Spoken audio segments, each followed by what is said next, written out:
Recording in progress. 네, 제가 기도하고 시작하도록 하겠습니다.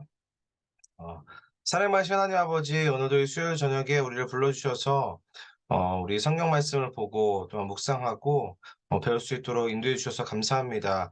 특별히 오늘 유다서 마지막 시간입니다. 이제 공동서신 7권의 결론과도 같은 유다서의 마지막 시간인데, 하나님께서 이 말씀을 통해서 우리 가운데 하시는 말씀들 우리가 잘 듣고, 특별히 하나님 우리가 주의 말씀으로 우리 자신을 어떻게 잘 지켜야 될 것인지 하나님 우리 가운데 말씀하여 주시옵소서. 그래서 하나님의 말씀이 우리의 영혼을 지키고 또한 우리 교회를 지킨다는 것을 확신하고, 또한 주의 말씀에 온전히 순종하는 우리 성도님을 될 수 있도록 주여 인도하여 주옵소서.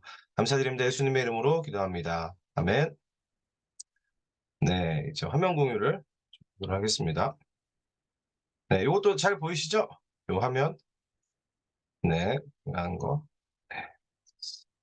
네, 어느덧 이 유다서 마지막 시간이죠. 네, 특별히 이 유다서는 제가 유다서 시작할 때도 말씀드렸던 것처럼 이 유다서가 공동서신의 마지막 결론과도 같은 부분이다. 네, 그래서 오늘 살펴볼 부분들을 유다서 그 서신의 그 서신의 그 결론에만 볼 것이 아니라 이 공동서신 전체의 내용의 마침표다. 그래서 어떻게 이것을 마무리하는지, 공동서신을 어떻게 마무리하는지 그 부분을 좀 생각하면서 이 오늘의 본문들 살펴보면은 좋을 것 같습니다. 그래서 늘 그렇듯이 이제 지난 시간 이야기를 좀 복습을 하도록 하겠습니다. 그래서 우리가 지난주 살펴본 이 유다서의 본문에서 이 거짓 교사들의 두드러진 특징에 대해서 살펴봤죠. 여러 가지 특징들을 우리가 살펴봤는데 우리가 두 가지로 정리를 했습니다. 네, 우리 거짓 교사들의 특징. 네, 첫 번째는 이 거짓 교사들이 어떤 사람들이냐, 어떤 특징을 가진 자들이냐, 자기 지위를 떠난 자들이다. 특별히 이 거짓 교사들은 하나님께서 한계 지어준 이 자신의 자리를 떠나서 이 자신의 욕심대로 마음껏 행동했던 그런 사람들이 이 거짓 교사들이었다. 그래서 거짓 교사들의 자리, 우리의 어떤 피조물의 자리를 떠난 거죠. 네, 하나님은 하나님께서 앉으셔야 될 자리가 있고, 또한 우리 피조물은 피조물이 있어야 될 자리가 있는데, 그 자리를 벗어난 사람들, 네, 그 자기 지위를 떠난 사람들이 이 거짓 교사들의 이 두드러진 특징 중에 하나였다. 그래서 유다가 이런 거짓 교사들의 특징을 출애굽 1세대에 하나님께 불순종했던 그 이스라엘 백성들 출애굽 1세대와 그리고 소돔과 고모라, 그리고 범죄한 천사들을 예화로 들으면서 설명을 했습니다. 그리고 이 범죄한 천사들, 하늘에서 범죄한 것들이 이제 땅에도 영향을 미쳐서 자기의 지위를 떠난 자들이 생겨나기 시작했다라고 이야기하면서 이 거짓 교사들을 설명을 했죠. 네, 그리고 두 번째 특징이 있었죠. 두 번째는 무엇이었습니까? 네, 두 번째는 가야 할 길을 이탈했다. 네, 비슷하죠. 첫 번째랑 가야 할 길, 마땅히 가야 할 길을 이탈했다라는 그런 특징이 있었습니다. 그래서 역시 예를 들었죠. 네, 이 가인, 그리고 발람, 그리고 고라의 예를 들면서 이들은 하나님께서 가라고 정해주신 그 마땅히 가야 될 길을 이탈하여서 타락한 자들이다라고 이렇게 이야기를 했습니다. 그래서 이들이 치명적이었던 이유에 대해서 이렇게 이야기를 했죠. 특별히 이 거짓 교사들이 교회 안에서 이들의 위치가 목자였다는 데 있어서 굉장히 치명적이었다라고 말씀드렸습니다. 그래서 이 성도들이 목자에게 마땅히 공급받아야 될 그 하나님의 말씀의 그 양식들을, 진리의 말씀들을 제대로 공급받지 못하게 했더라. 이들이 자기의 지위를 떠나고 또한 자신이 가야 될 길을 이탈함으로 인해서 교회 성도들이 그러한 피해를 받았다라고 말씀드렸습니다. 그래서 일단은 이렇게 거짓 교사들의 특징들을 폭로하면서 이 거짓 교사들의 길에서 속히 벗어나라. 저들을 따라가서는 안 된다. 저들은 반드시 심판을 받게 될 것이다. 그래서 이들의 길에서 떠나서 자신을 지키는 것이 그 세상을 이기는 것과 같다라고 유다가 주장을 했습니다. 그래서 오늘 살펴볼 이 유다서의 마지막 본문, 그 마지막 내용 또한 이제까지 이야기했던 그 내용과 같은 맥락으로 이야기를 하는데요. 오늘은 이제 1장 14 절부터 그리고 25 절까지 끝절까지죠. 이 끝절까지의 말씀을 함께 같이 우리 보도록 하겠습니다. 그래서 이 본문을 한 절 한 절 이렇게 어 주의하기 전에 특별히 14 절부터 25 절까지의 본문은 크게 네 부분으로 나눌 수가 있습니다. 이렇게 정리를 좀 했는데요. 네. 단락별 주제죠. 네. 첫 번째로는 이제 14 절부터 이 16 절까지는 이 거짓 교사들의 그 마지막 특징, 궁극적으로 이들이 어떤 특징을 가지고 있느냐. 네. 그것을 한마디로 정의하는 고 내용이 14 절부터 16 절까지의 내용입니다. 네. 그리고 17 절부터 19 절까지는 이 거짓 교사들의 실체죠. 예, 이들의 실체가 무엇인지에 대해서 이야기하고, 그리고 20 절부터 23 절까지는 그렇다면 우리가 어떻게 대처해야 하느냐. 이들의 어떤 실체와 또한 특징들을 우리가 다 살펴봤는데, 이미 이 교회 안에 들어온 이 거짓 교사들을 어떻게 대처해야 하고, 또한 이들에게 이미 영향을 받은 사람들, 네, 이미 미혹을 당했던 사람들, 그리고 피해를 봤던 사람들을 우리가 어떻게 대해야 하는지, 그리고 어떻게 이들을 치유해야 하는지, 네, 그 방식에 대해서, 그 방법에 대해서 나와 있는 단락이 20 절부터 23 절이고요. 그리고 우리 마지막 24 절과 25 절은 이 하나님에 대한 송영과 하나님을 찬양하죠. 하나님이 어떠한 분이신지 네, 말씀하고, 또한 주께서 주신 그 말씀을 근거로 확신해라. 그 주의 그 말씀 안에 거해라.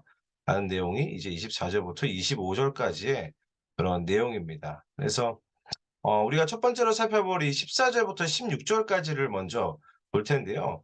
이 거짓 교사들의 이 마지막 특징이 무엇이냐면은 바로 경건하지 않음입니다. 네. 경건에 대해서 유다서 마지막에 다루고 있는 거죠. 여러분들이 경건이라고 하면은 어떠한 좀 인상과 어떠한 이미지가 좀 떠오르십니까? 예, 저는 이 교회에서 이제 어렸을 때 이제 예배 시간에 "예배는 경건하게 드려야 된다." 네, 저희 아버지가 그러셨어요. 이제 예배 시간에 정말 경건하게 아무 소리도 안 나고 제가 막 많이 떠들었나 봐요. 네. 기억이 나는 게 "조용해야 된다. 예, 조용히 경건한 마음으로 예배를 드려야 된다. 경건한 태도로 드려야 된다." 이런 이야기를 많이 들었던 것 같아요. 자, 그런데 물론 뭐 그것도 예, 맞는 이야기입니다. 그런데 과연 그것이 경건인가?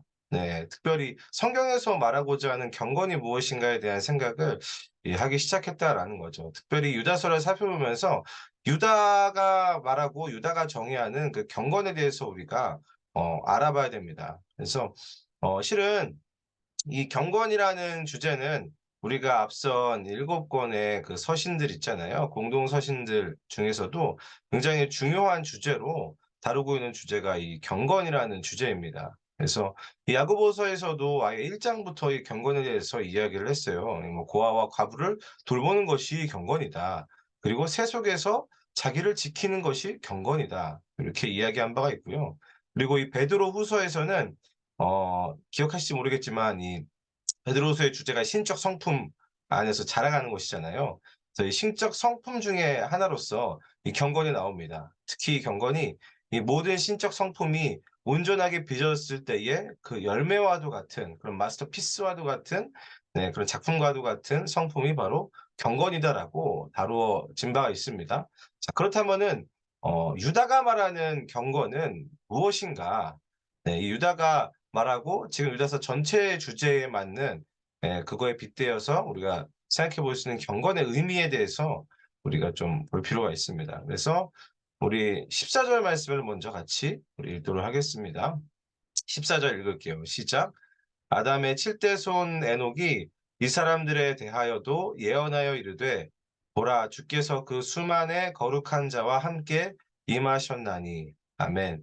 제가 이 14 절부터 이 16 절은 이 거짓 교사들의 마지막 특징이고, 그리고 여기서는 경건에 대해서 이야기를 한다라고 말씀드렸습니다. 그래서 이 14 절에서는 유다는 이 경건에 대한 이야기를 꺼내면서 누구를 지금 인용을 하고 있습니까? 네. 에녹을 인용을 하고 있습니다. 에녹. 네. 유다는 이 에녹이 특별히 예언을 했다고 하는 그런 이야기를 14 절에서 하는데요. 그 내용이 이렇죠. 이 주께서 그 수만의 거룩한 자와 함께 임하셨다. 무슨 말이냐면은 하나님께서 오신다, 임하신다. 그런데 이 죄인들을 심판하러 오시는 하나님이시다. 하나님께서는 이 죄인들을 심판하러 오실 것이다. 이렇게 에녹이 예언했다라고 합니다. 자, 그렇다면은 이 에녹의 예언에 대해서 이 에녹의 예언이 성경 어디에서 나올까요? 뭔가 이제 유다도 믿는 구석이 있기 때문에 이 에녹이 이렇게 예언했다라고 이야기를 하는 거잖아요. 네. 그래서 찾아봤는데 실은 이 에녹의 예언이 성경에는 나오지 않습니다. 네. 심지어 이 성경에는 에녹에 대한 이야기가 굉장히 짧게 나오죠. 창세기 5 장에 나오죠. 네. 이렇게 나오죠. 하나님과 동행하다가 네 하나님께서 데려가셨다. 예 다시 말해서 이 육체적인 죽음을 경험하지 않고 하나님께서 데려가셨다라는 그러한 말만 나오고 있습니다. 자, 그렇다면 유다는 이 성경에도 이렇게 조금 나오는데 예언이 나와 있지 않은데 어디서 이 예언의 말을 듣고서는 이렇게 인용을 했는가? 예 실은 이 제1 에녹서라는 이 외경의 내용을 이제 유다가 보고서는 인용을 했습니다. 이 외경은 이제 정경이 아니죠. 다시 말해서 이제 성경 66 권에 포함되어 있는 그런 책이 아닙니다. 그래서 성경과 같은 권위에 있는 책이라고 볼 수는 없어요, 이 제1 에녹서가. 네 하지만 이 유다는 이 에녹서 중에서 그 일부분이 특별히 여기 인용했던 요 부분이 이게 하나님의 영감이 있다라고 판단을 하고 이 편지 가운데 이렇게 넣게 된 것입니다. 뭐 이거를 넣었다고 해서 뭐 제1 애국서가 그렇다면 성경과 같은 권위를 가지고 있느냐? 그렇지는 않습니다. 단 유다가 이제 영감받은 저자인 유다가 요 부분에 있어서 하나님께서 이것들을 말씀하셨다 확신해서 인용했기 때문에 요 부분만큼은 이제 영감이 있다라고 우리가 생각할 수가 있겠죠. 그래서 이 실은 이 14절의 내용 보면은 이 에녹서에 나왔던 거랑은 쪼끔 다른 내용이 있습니다. 이게 제가 찾아봤는데요. 이 제1 에녹서의 1장 9 절의 내용이거든요, 요 부분이. 요렇게 이야기합니다. 네 읽어 드릴게요. "우주의 하나님 거룩하시고 위대하신 그분께서 처소에서 나오시며 많은 천사들을 거느리고 모습을 나타내신다." 네. 뭔가 비슷한 느낌이지만 네 다른 부분들이 있죠. 네. 어떤 부분이 특별히 다르냐면은 어느 부분이 중요하냐면은 이 부분이 중요해요. 이 하나님에 대한 묘사에 대한 부분이 중요합니다. 이렇게 이야기하죠. "우주의 하나님 거룩하시고 위대하신 그분이라고 에녹서에서는 표현을 하는데요. 유다는 그냥 이 부분을 주께서라고 표현을 했죠. 근데 이 부분이 중요한 이유가 뭐냐면요. 여기서 이 주라는 게 큐리오스라는 헬라어입니다. 예 큐리오스, 주, 예수 그리스도를 가리키는 단어거든요. 네 예수 그리스도께서 그 수만의 거룩한 자와 함께 임하셨다. 유다는 이렇게 이야기를 해요. 근데 에녹은 우주의 하나님, 거룩하시고 위대하신 그분이라고 이야기합니다. 특별히 이 제1 에녹서가 이제 BC 9300년 네 그때 쓰여졌다. 예수님께서 오시기 한참 전이죠. 네 그때 쓰여졌다는 걸 생각을 했을 때에 유다는 지금 이 에녹이 예언했던 네 세상을 심판하러 오실 그 우주의 하나님 거룩하시고 위대하신 그분 그 하나님께서 그분이 바로 예수 그리스도다라고 지금 선언을 하고 있는 거예요. 네. 이분이 바로 예수 그리스도다. 네 이렇게 선포하는 거죠. 오직 예수 그리스도가 온 우주와 세상을 심판하시고 다스리시는 주인이시다. 그리고 그분은 반드시 오셔서 이 거짓 교사들과 죄인들을 심판하신다. 바로 이런 생각을 가지고 오늘을 살아가는 것이 경건한 자의 마땅한 삶의 태도이지 않겠느냐. 다윗이 유다가 그런 이야기를 하고 있다라는 거죠. 네. 그리고 바로 그런 삶을 살았던 자 이런 생각을 가지고서 오늘을 살아갔던 사람이 누구냐? 에녹이었다. 네. 그 사람이 바로 에녹이었다라고 유다가 말하고 있는 겁니다. 자 근데 성경에 나온 에녹의 삶을 보면은 어떻습니까? 네. 뭔가 구체적으로 본받아야 될 뭐 그런 내용들이 그런 이야기들이 좀 나옵니까? 아니면 뭐 이렇다 할 업적이 나오나요? 실은 성경은 이 에녹에 대해서 그렇게 자세하게 이야기는 하지 않습니다. 뭐 뭐 나와 있는 정도로 보면은 뭐 무드셀라를 낳았다 정도? 네. 그리고 어떻게 보면은 이게 뭐 아브라함이나 모세 뭐 다윗에 비하면은 정말 이렇다 할 뭔가 업적이 없는 무언가가 없어 보이는 네 그런 것이 에녹의 삶인데 그런데도 우리가 이 에녹에 대해서 선명하게 기억하고 있는 것 무엇입니까? 네, 그가 죽음을 경험하지 않았다라는 사실이에요. 이게 굉장한 거죠. 이 실은 성경에 죽음을 경험하지 않고 이 하나님 품에 안긴 사람 또 누구 나오죠? 네, 두 명이죠. 에녹과 또 누구죠? 네, 엘리야입니다. 예. 뭐 물론 죽음을 경험하지 않았다는 그 사실 자체도 굉장히 대단한 것이지만 실은 이 에녹이 죽음을 경험하지 않고 하나님께로 갈 수 있었던 그 비결은 과연 무엇이냐?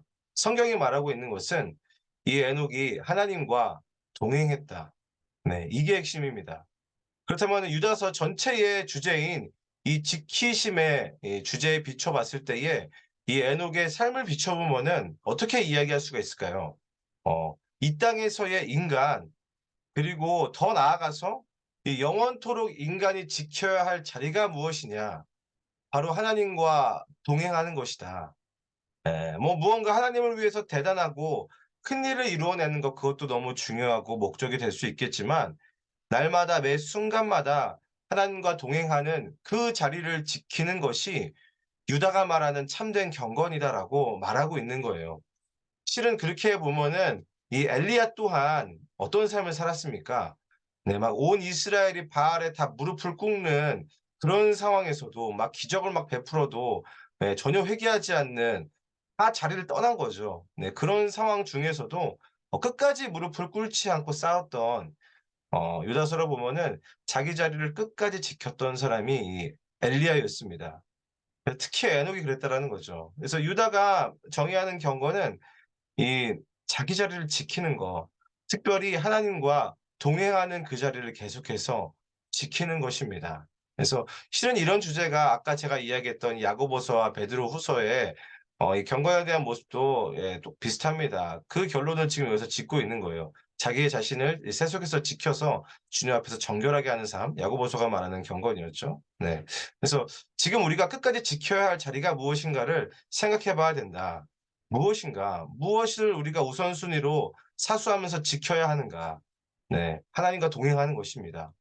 '내가 오늘 하나님과 동행하는가?' 이 질문을 매일마다 우리가 해 봐야 된다라는 거죠. 그것이 경건한 자의 마땅한 삶의 태도다. 유다가 그렇게 이야기하고 있습니다. 그리고 나서 이어서 이 유다는 이렇게 에녹에 대한 이야기를 하고 나서 이제는 불경건한 사람들, 네, 불경건한 이 거짓 교사들의 특징에 대해서 이야기를 합니다. 우리 15절 말씀도 우리 같이 읽도록 하겠습니다.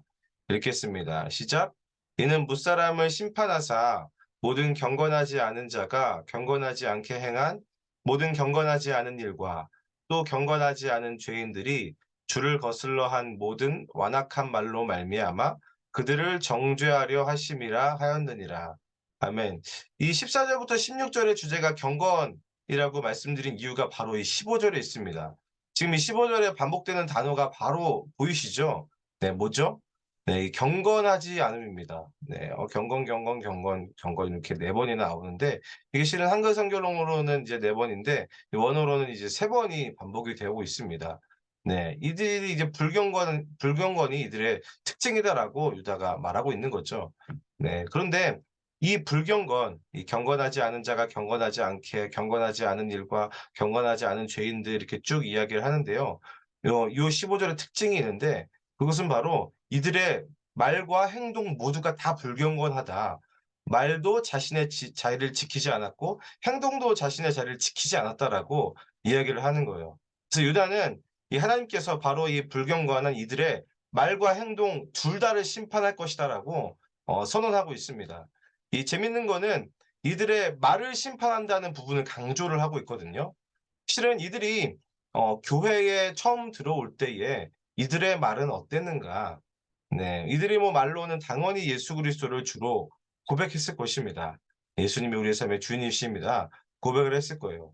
어떻게 보면 이것이 이들의 처음 말입니다. 처음의 말. 자, 그런데 과연 그 고백이, 그 처음 했던 그 고백, 그 처음의 말이 진짜였느냐는 어떻게 알 수 있을까? 네. 그 처음의 고백 이후 이들의 나중의 말과 행동을 통해서 밝혀지게 된다. 네. 이 처음의 말이 나중의 말. 네. 이 나중의 말이 심판을 받는 것입니다. 그래서 이 15절부터 16절을 자세히 보면은 이들의 말에 대해서 굉장히 유다가 자세하게 묘사를 해요. 이 15절 말미를 보면은 이 완악한 말부터 시작해서 이제 이어지는 이 16절을 보면은 이제 원망과 불만을 토합니다. 그리고 자랑하는 말을 하고 이익을 위해서 아첨하는 말을 하는 자들이 이들이다. 이 말에 대해서 굉장히 세세하게 폭로를 하고 있습니다. 자, 그런데 이 모든 말의 근원이 어디에서 나오는 줄 아십니까? 네. 바로 주를 거슬러 한 모든 말이라고 이야기하죠. 죄인들이 주를 거슬러 한 모든 완악한 말로 말미암아 이렇게 이야기합니다. 자, 누구를 거슬렀다고요? 네. 주를 거슬렀다. 네. 우리 주 예수 그리스도를 거스르는 자들이다. 이게 에녹의 인용을 빌리자면은 온 우주와 세상을 다스리고 심판하실 그 예수 그리스도를 거스르는 것이 그 근원입니다. 특히 이 거스르다라는 요 단어가 이 전치사인데요. 무엇 무엇 아래에 두다라는 그런 뜻이에요. 예. 이 정리하자면은 이 거짓 교사들의 말과 행동의 근원이 무엇이냐면은 이 우리 주 예수 그리스도를 자신의 발 아래에 둔 것. 네. 이것이 이들의 죄의 핵심입니다. 그렇게 불경건은 무엇이라고 정의할 수 있겠습니까? 예수 그리스도를 내 발 아래에 두는 모든 생각과 말과 행동, 그것이 바로 유다가 말하고 있는 불경건입니다. 제가 아까 초반에 말씀드렸죠. 하나님은 하나님께서 계셔야 할 자리가 있고 우리는 우리가 있어야 될 정해진 자리가 있다라고 말씀드렸습니다. 그런데 어떻게 됐죠? 바뀐 겁니다. 주를 거슬러서 한 모든 말들, 예수 그리스도를 내 발 아래 둔 그 모든 생각과 말과 행동을 하나님께서 반드시 심판하신다. 네, 실은 그 예수 그리스도를 내 발 아래에 두는 것 자체가 실은 구원받지 못했다는 증거라고 할 수 있어요. 예, 요한은 그런 자들에서 이렇게 이야기를 합니다. "이미 심판을 받은 것이다." 이미 예수 그리스도를 주로 신하지 않는 자들 "이미 심판을 받은 것이다."라고 이야기를 합니다. 네, 실은 되게 중요한 부분이거든요. 우리 또한 예수 그리스도를 주로 입으로 고백했습니다. 실은 이 고백을 하지 않고서는 뭐 교회로 들어온 사람 아마 없을 거예요. 자, 그런데 지금 나의 언어와 행동은 어떠한가? 이 돌아볼 필요가 있다라는 말이에요. 실은 뭐 지금 우리의 언어와 행동을 돌아보면은 그 모습들을 보면은 우리가 지금까지 무엇을 믿고 있었는지, 내가 지금 무엇을 믿고 내가 정말 예수 그리스도를 따라 살아왔는지 실은 그 모든 히스토리가 보여지게 되는 거죠. 그리고 예수님께서는 바로 그 나중의 말과 행동들을 심판하신다. 예, 예수님은 그런 분이시다라고 유다가 이야기하고 있습니다. 실은 굉장히 두렵고 떨리는 그런 말이죠. 네. 근데 실은 걱정할 필요도 없는 거죠. 예, 유다가 이렇게 걱정하는 거 다 알고 있었습니다. 그래서 유다가 이 점을 경고하기 전에 5 절에서 이렇게 말을 했어요. "너희가 본래 모든 사실을 알고 있다." 네. 무슨 말이냐면은 우리는 우리가 돌아가야 할 자리를, 네, 우리가 돌아가야 될 자리와 길을 이미 알고 있다라고 말하고 있는 거예요. 자, 그렇다면 우리가 해야 할 일은 무엇입니까? 비록 우리가 그 거짓 교사들의 그 꼬임에 넘어가서 미혹당해서 내 자리를 벗어나서 떠나 있더라도, 다른 길을 가고 있더라도 이미 너희들이 배웠던 거, 이미 너희가 본래 알고 있었던 그 사실을, 그 길이 무엇인지 그 자리가 무엇인지 다시 기억하고 돌아오기만 하면 된다. 네. 유다는 이렇게 이야기하는 거예요. "이미 알고 있지 않느냐. 돌아서기만 하면은 된다. 너희들 충분히 그 악하고 이 불경건한 자리에서 박차고 나올 수 있어. 이 확정된 심판의 그 길에서 돌아서서 이 모든 것을 심판하실 예수 그리스도께로 다시금 돌아와라. 너희들의 원래 위치로 돌아와라." 네. 이 이야기를 하는 거예요. 그래서 유다는 17 절에서 이렇게 이야기를 하죠. 네. 그죠? 네. 17 절. "우리 주 예수 그리스도의 사도들이 미리 한 말을 기억하라."라고 다시금 이야기를 합니다. 아까 5 절에서 그 1장 5 절에서 했던 말을 반복해서 이야기를 하는 거죠. "우리 주 예수 그리스도의 사도들이 미리 한 말을 기억하라." 네. 예수 그리스도의 사도들이 미리 한 말입니다. 네. 이미 이 모든 일들이 다 일어날 것을 예수님께서는 특별히 이 제자들 가운데 말씀해 주셨죠. 그리고 이 사도들 또한 그 예수님께로 부터 받은 그 말들을 이 교회에게, 성도들에게 전하고 가르쳤다. "너희들은 이미 그런 가르침을 받은 사람들이야. 기억해서 돌아오기만 하면 돼. 그럼 너희 자신을 지킬 수 있어. 교회를 지킬 수 있어."라고 유다가 이야기를 하고 있습니다. 자, 그리고 나서 이제 유다는 이 마지막 19절에 이 거짓 교사들의 정체에 대해서 한마디로 이렇게 정의를 하고 있습니다. 네, 분열을 일으키는 자며 육에 속한 자며 성령이 없는 자니라. 이게 정말 결론적인 말이거든요. 이것이 거짓 교사들의 정체성이자 이들의 진짜 실체입니다. 예, 결정적인 표현이에요. 여러분, 예수를 주로 믿고 구원받았다. 네, 어떻게 설명할 수 있을까요? 그건 어떤 의미일까요? 네, 바로 성령이 내주하고 계신다는 거. 네, 그것이 예수님을 주로 시인했다라는 가장 강력한 표징입니다. 성령이 그 안에 이미 내주하고 계신다. 뭐 비록 우리가 연약하고 죄에 넘어지고 갈팡질팡하지만 이 구원받은 그분의 백성들 안에는 성령께서 내주하고 계십니다. 그렇다면 이 성령께서 내주하셔서 우리 안에 계셔서 하는 가장 중요한 일이 무엇일까요? 네, 실은 이 성령에 대해서는 우리가 로마서 말씀에 우리 새벽마다 지금 로마서 말씀 보고 있죠. 네, 이 새벽에 로마서 말씀 보는데 이 로마서에서 말했던 것처럼 우리 안에서 성령께서 말할 수 없는 탄식으로 우리를 위해서 친히 간구하시는 그런 일을 하십니다. 구체적으로 우리 안에 그 하나님과의 그 단절을 초래하는 그 죄의 심각성을 정말 뼈아프게 느끼게 하시고 우리의 양심을 사용하셔서 날마다 매 순간마다 하나님 앞에 돌아오게끔 하는 그 일을 성령께서 하십니다. 다시 말해서 원래 우리가 있어야 할 그 자리, 하나님의 자녀로서 우리가 원래 있어야 할 그 자리로 돌아오게끔 그 자리를 지키게끔 하는 일을 우리 안에 내주하고 계신 성령께서 매 순간 하신다. 매일 성령께서 그런 일을 하신다라는 거예요. 근데 유다는 이제까지 거짓 교사들의 그 처음의 말과 나중의 말이 다른 것, 그리고 나중의 말과 행동의 그 심판할 것들, 이들의 행동들을 보여주면서 이들에게는 이 성령께서 내주하고 계시지 않는다. 이 성령이 내주하심이 역사가 없다라고 이렇게 이야기를 하면서 증명을 하고 있는 거예요. 네. 이 구원받은 하나님의 자녀로서의 가장 큰 특징은 성령의 인도를 받는다. 네. 성령의 내주하심이 있고 그 성령께서 다시금 자신의 자리로 돌아오게 하는 역사, 다시금 하나님의 길로 가게 하는 그 역사 가운데 강권하심 가운데 그 성령의 역사 가운데 있다라는 겁니다.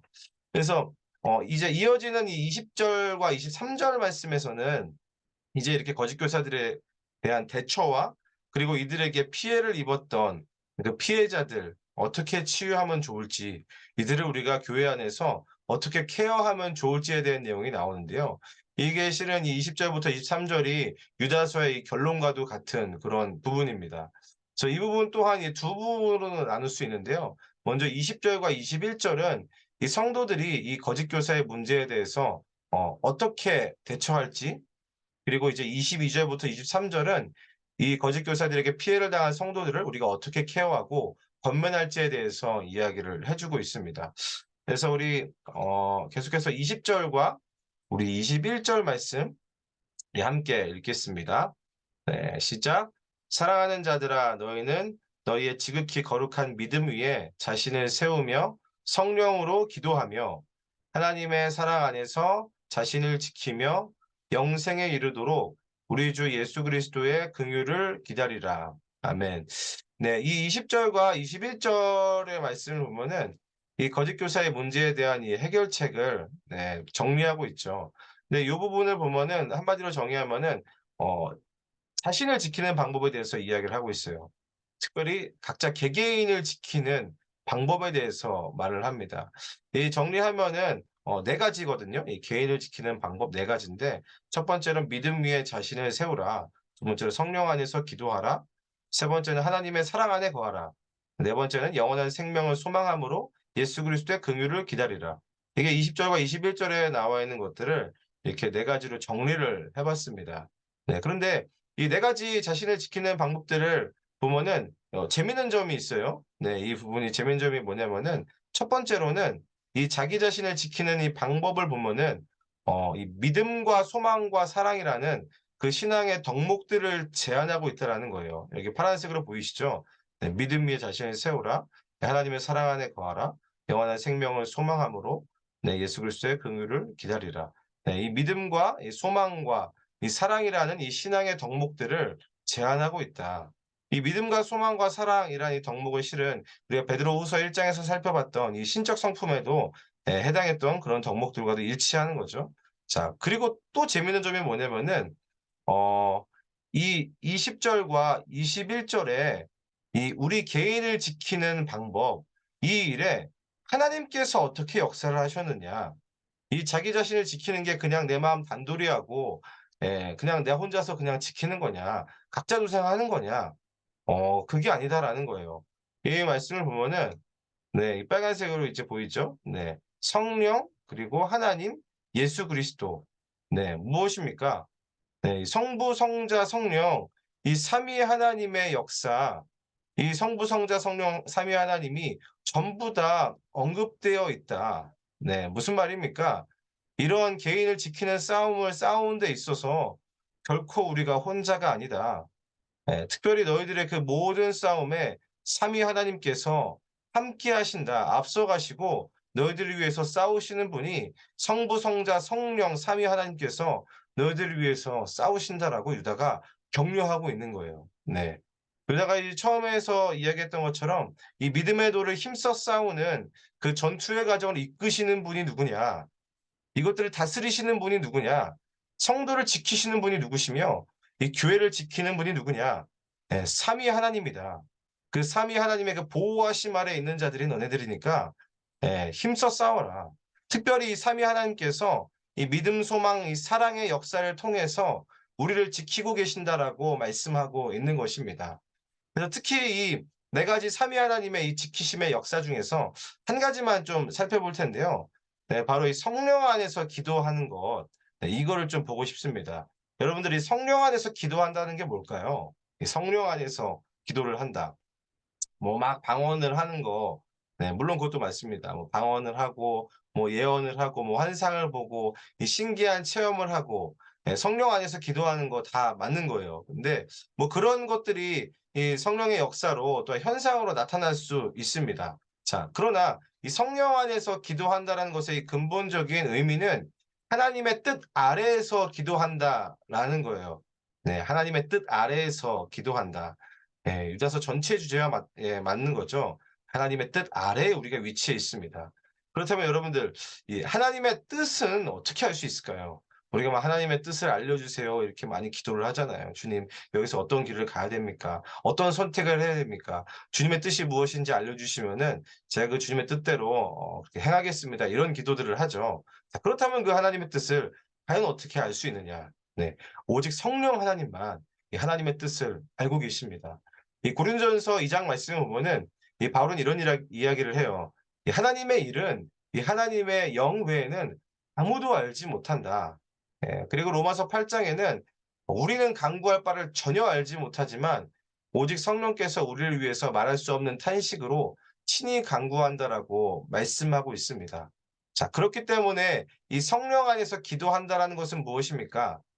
우리의 뜻과 우리의 계획 아래가 아니라 이 성령의 권위 아래에서 기도하는 것입니다. 특별히 이 하나님의 뜻을 알고 있는 이 성령께서 어떻게 역사하시냐면은 하나님의 뜻이 담겨 있는 기록된 말씀을 통해서 또한 이 기록된 말씀을 우리로 하여금 깨닫게 하심으로 성령께서 우리 가운데 역사하신다. 그렇게 간구하게 하신다. 이것이 바로 성령 안에서 기도하는 것입니다. 바로 그렇게 기도했을 때에 성령께서 마땅히 우리가 간구할 바 하나님의 뜻을 알려주시고 우리가 지켜야 할 자리와 마땅히 우리가 가야 할 그 바른 길에 대해서 지도해 주신다. 그리고 성령께서 그렇게 우리를 지켜내신다라고 말씀하고 있는 거예요. 이것이 이 성도 개개인이 자신을 지키는 방식입니다. 그래서 이어지는 이 22 절과 23절 말씀은 이제 개개인을 이제 20 절과 21 절에서는 개개인을 지키는 방법에 대해서 이야기를 했다라면은 이제 22 절과 23 절은 이제 교회 안에 있는 형제들, 이 이웃들을 우리가 어떻게 케어할지 그 부분에 대해서 이야기를 하고 있거든요. 굉장히 복음적이죠. 굉장히 성경적입니다. 하나님을 사랑하고 이웃 사랑하는 것이 다 지금 나와 있는 거예요. 우리 22 절과 23 절도 우리 같이 읽어 보도록 하겠습니다. 시작. "어떤 의심하는 자들을 긍휼히 여기라. 또 어떤 자를 불에서 끌어내어 구원하라. 또 어떤 자를 그 육체로 더럽힌 옷까지도 미워하되 두려움으로 긍휼히 여기라." 아멘. 이 22절과 23절을 보면은 이 거짓 교사들에게 피해를 당한 성도들을 세 부류로 나누고 있죠. 네. 어떻게 나누냐면은 첫 번째로는 이 어떤 의심하는 자들, 의심하는 자들로 나누고 있습니다. 두 번째는 이미 시험에 빠진 자들이죠. 네, 그래서 불에서 끌어내어 구원하라라고 이야기를 하고 있죠. 네. 자, 다시 말해서 이 거짓 가르침에 어 들어가 있지만 아직 꺼내야 할 가능성이 있는, 꺼낼 수 있는 가능성이 있는 자들입니다. 또 세 번째는 육체로 더럽힌 옷. 다시 말해서 그 가르침 가운데 깊이 들어가서 이미 육체가 더럽혀진 치명상을 입은 그런 사람들을 이야기를 하고 있어요. 유다는 이 세 가지 부류들을 이야기를 하면서 이들 모두가 다 마땅히 불쌍히 여기고 돌보고 섬겨야 할 그런 존재라고 지금 이야기를 하고 있는 거거든요. 근데 이들을 돌보기 위해서 가장 근본적인 태도가 무엇이냐? 어 긍휼이라는 것입니다. 긍휼. 돌봄의 근본적인 태도는 긍휼입니다. 그래서 22절과 23절에 지금 반복하고 있는 단어가 바로 이 긍휼이거든요. 네. 이 긍휼이라는 단어를 쓰면서 비록 이들이 이 거짓 교사의 가르침에 속아서 뭐 의심도 하고 또한 뭐 그 가르침에 속기도 하고 자신을 더럽히고 심지어는 이 교회에 어려움까지 주었지만 이들을 끝까지 긍휼히 여기는 마음을 놓치지 말아라. 네. 그것이 개인을 넘어서 이웃과 우리 공동체를 지키는 방법이다라고 유다가 말해 주고 있는 거예요.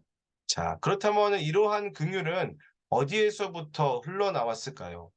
네. 이렇게 개인과 또 또한 우리 공동체를 지키는 이 긍휼의 근원은 어디인가? 바로 주 예수 그리스도의 긍휼입니다. 그래서 우리 개인과 이웃을 지키는 이 근본 에너지는 바로 이 긍휼이다. 주 예수 그리스도께로부터 오는 그 긍휼이 우리를 지킨다. 그래서 이 긍휼의 마음을 품었던 사람이 이 유다서를 쓴 유다였습니다. 네. 그 점을 어떻게 알 수 있냐면요. 이 시험에 빠진 자들, 이 거짓 교사들의 이 속임에 넘어가서 어떻게 보면은 이제 공동체를 어렵게 했던 사람들에 대해서 유다가 표현했던 이들을 어떻게 표현했는지 그거를 주목해 봐야 됩니다. 어떻게 표현했냐면요. 어떤 자들이라고 표현했어요. 어떤 자들, 어떤 자를 이렇게 이야기합니다. 무슨 말이냐면은 특정한 누구를 지목하지 않고 그 사람의 상태를 주목했습니다. 상태. 예 막 '얘는 이제 나쁜 애야.' 막 이 상종도 하지 말아야 돼. 막 이렇게 막 까발리는 것이 아니라 그 사람의 상태를 주목했다. 네 왜 그렇게 했을까? 바로 주님의 긍휼 때문입니다. 목자의 마음이 있는 거죠. 이 부분을 묵상하면서 정말로 그 예수 그리스도의 그 긍휼의 마음을 품고 이 돌아오기를 기다리는 그 대상 안에 실은 유다가 이 거짓 교사들도 포함되어져 있지 않을까라는 그런 생각을 조심스럽게 해 보게 됩니다. 네. 물론 뭐 이들은 뭐 멸망과 심판이 확정되어 있지만 실은 하나님 아버지의 마음이 무엇인가 여전히 그들을 기다리고 계신다. 어떤 자들이라고 이야기를 하잖아요. 어떤 자들. 네. 여전히 그들을 기다리고 계신다. 네. 이러한 태도야말로 실은 하나님 앞에서 자기 지위를 지키는 태도라고 할 수 있는 거죠. 내가 심판자가 아닌 거죠. 네. '나는 어떤 사람인가? 나는 어떠한 위치로 이 교회에서 형제들 가운데 있어야 되고 내가 지켜야 될 자리는 무엇인가?' 네. 결국에는 하나님의 그 심정이 무엇이냐면은 어 이들 모두를 구원하셔서 아무도 멸망하지 않게 되는 것이 하나님의 그 원하는 것이다. 이 베드로후서의 말씀이잖아요. 하나님께서는 다 구원해서 아무도 멸망하기를 원하지 않으신다. 예. 그 마음을 품는 것이 성도들이 마땅히 지켜야 될 자리다. 유다가 마지막까지 그걸 보여주고 있다고 생각이 됩니다. 네. 그리고 나서 이제 24 절과 25 절에 이제 축복이 이어지는데요. 마지막으로 24 절과 25절 우리 함께 읽도록 하겠습니다. 시작. 능히 너희를 보호하사 거침이 없게 하시고 너희로 그 영광 앞에 흠이 없이 기쁨으로 서게 하시리. 곧 우리 구주 홀로 하나이신 하나님께 우리 주 예수 그리스도로 말미암아 영광과 위엄과 권력과 권세가 영원 전부터 이제와 영원토록 있을지어다. 아멘. 네, 마지막 부분이죠. 네, 유다서의 마지막 부분은 이렇게 시작하고 있습니다. 능히 너희를 보호하사. 네. 이 얼마나 유다서 전체를 관통하는 그런 주제이자 축복입니까? 특히 24절에서 이 보호하다라는 이 단어는 뭐 그냥 지킨다, 그냥 내 소유를 지킨다라는 것이 아니라 언제 이런 표현을 쓰냐면 이 목자가 양을 지킬 때에, 내 양들을 지킬 때에, 그리고 어미가 자신의 그 자식들을 지킬 때에, 왕이 자신의 백성들을 지킬 때에, 그럴 때에 쓰이는 표현이 이 보호하사라는 이 휠라사이라는 그런 동사입니다. 그런데 누가 그렇게 우리를 지킨다고요? 바로 성부, 성자, 성령 이 삼위 하나님께서 성도들을 그렇게 보호하시고 지키십니다. 그렇게 보호하신 이 삼위 하나님의 그 역사가 구체적으로 우리로 하여금 거침이 없게 하는 거죠. 거침이 없게 하시고라고 그렇게 이야기를 하잖아요. 이게 어떤 뜻이냐면은 걸려 넘어지지 않게 한다라는 그러한 의미입니다.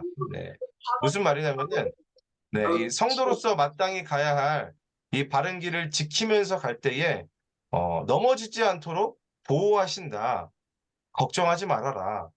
네가 그 바른 길을 선택하고 마땅히 가야 할 길을 이제 가기로 선택할 때에 하나님께서 너희들을 완전히 넘어지지 않게 하신다. 붙들어 주신다. 주께서 능히 너희를 보호하시는 하나님이시다라고 말씀하고 있습니다. 그래서 이렇게 이게 실은 원동력이죠. 우리를 지키시는 그 하나님의 그 역사와 그 은혜, 그 능력, 그것이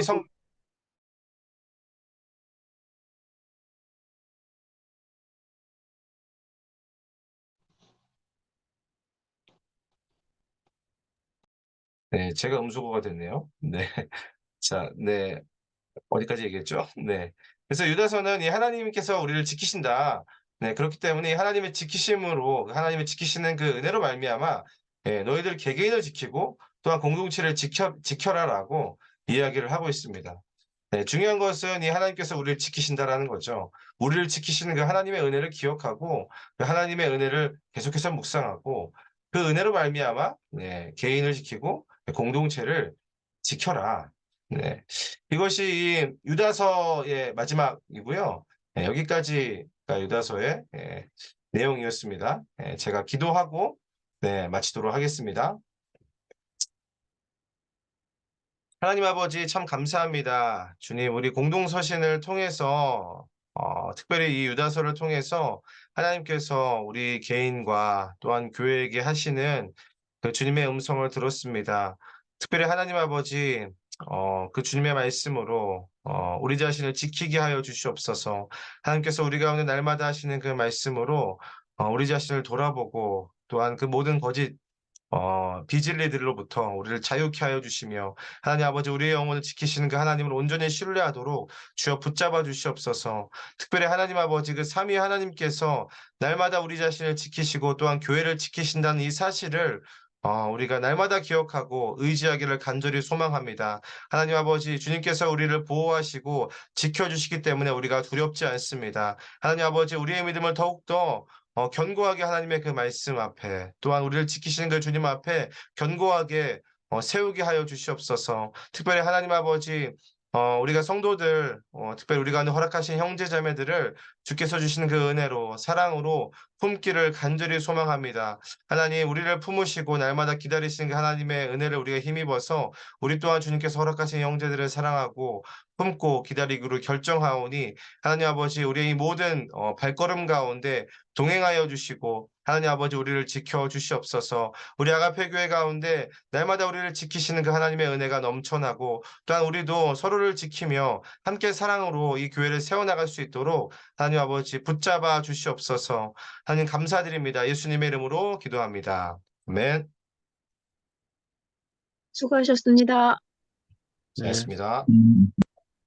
선생님 수고하셨습니다. 네. 유다서까지 다 하시느라고요. 네, 우리 이어서 우리 셀리드 모임 갖도록 하겠습니다.